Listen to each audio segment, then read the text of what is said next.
And here is the Vegan's Almanac for today, the 7th of June, 2025. American Black Bear Day is observed each year on the first Saturday in June. Bears inhabited practically every continent when humans first made their way to North America around 15,000 years ago.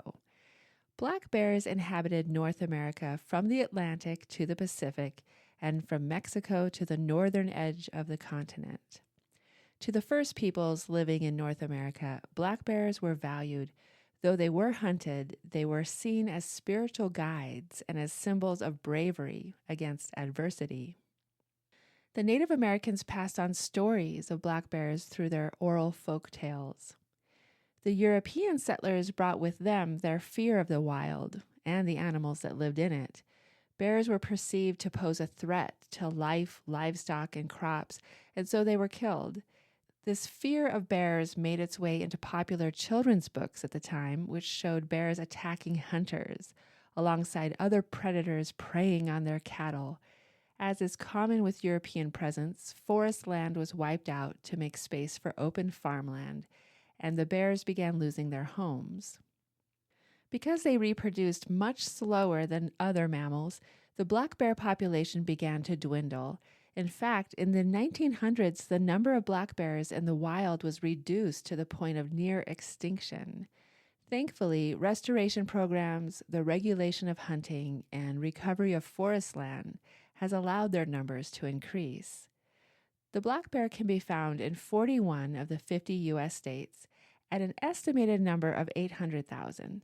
Black bears are not always black. They come in a range of colors, sometimes in the same litter, such as shades of cinnamon, blue-black, blue-gray, and in rare instances, white.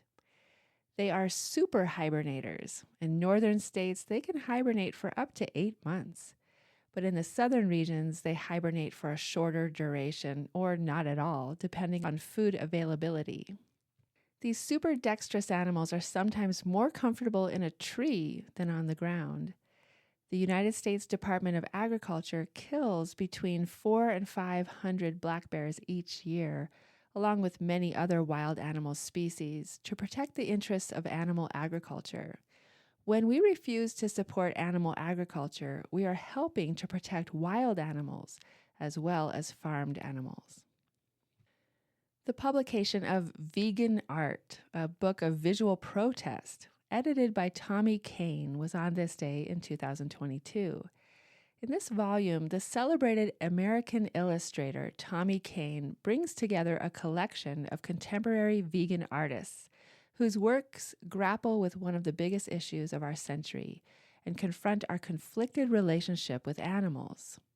With diverse contributions, vegan art combines a passion for art as a language with the rebellion against animal abuse and exploitation, with the belief that art should be a mechanism for social change.